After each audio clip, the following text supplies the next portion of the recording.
Dernier virage avant le carême. Aujourd'hui, c'est mardi gras. Donc, on va faire du bien à notre ventre parce que demain, premier jour de carême, mercredi décembre.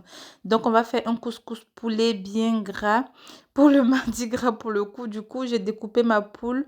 J'ai assaisonné marinade verte, poivre et sel. Je laisse de côté. Je m'attaque à la semoule. Donc, je vais venir rincer histoire d'hydrater la semoule. Ensuite, je vais égoutter. Je rajoute l'équivalent de 2 cuillères à soupe d'huile d'olive. Je mélange, j'aère bien et je laisse sécher de côté. Une fois que ça a séché, on va venir égrener tout simplement histoire de casser toutes les boules et que la semoule soit vraiment bien fluide en fait. Et je rajoute du sel. Je continue de mélanger, je laisse de côté. Pour la sauce, je vais venir mettre un filet d'huile d'olive.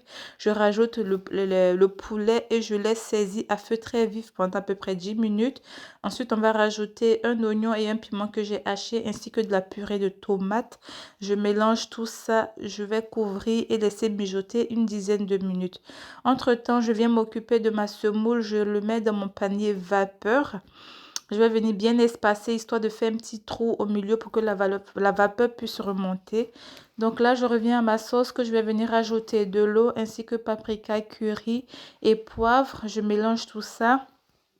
Je vais aussi rajouter le chou en premier parce qu'il est plus long à cuire et je pose mon panier vapeur par-dessus. On va laisser cuire un quart d'heure. Ensuite, on va venir ajouter les carottes.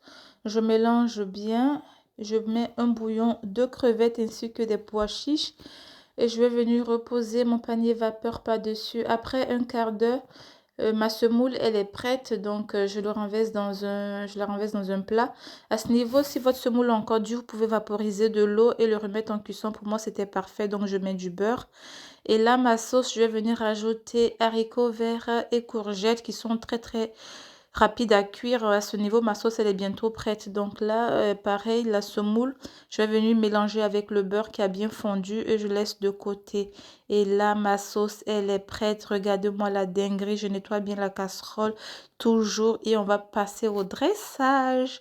Donc voilà, si vous avez aimé, n'hésitez pas à liker, commenter, partager et surtout abonnez-vous. Je vous dis bon mardi gras et bon carême à tous. Bisous.